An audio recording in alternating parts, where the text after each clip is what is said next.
Okay, quick tip from Motor Car Nut 2020.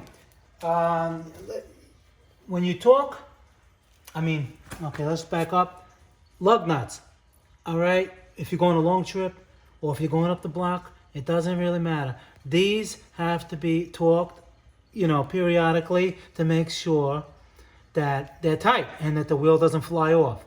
All right, a lot of shops, they put them on with an impact gun, which is not good. There's two reasons for that. You have to have proper torque on each one of the lug nuts, because when this wheel gets extremely hot, okay, it expands and contracts, and you can loosen one of them and over tighten another one. It can warp the rotor, it could do a whole bunch of bad things. All right, you're gonna need a torque wrench, something like this. Now when you put it on, you look in your owner's manual, and it's gonna tell you over here, you see, you push it, and you're gonna torque, let's say it's up to 90. You put it to 90, and you do it in a star pattern over here.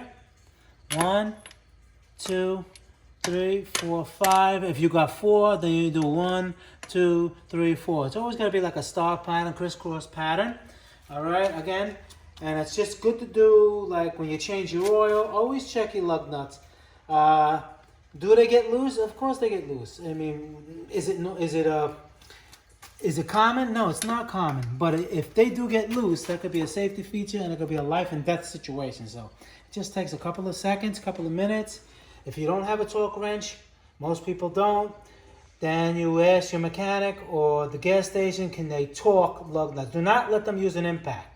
An impact is the wrong thing to use. An impact's good to zip them on, but to get the proper torque after they're zipped on with the impact gun is what they have to do, and most people do not do that.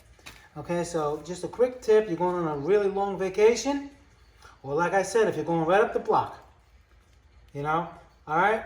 That's just a quick tip at Motor Car Nut 2020. I'll see you guys later.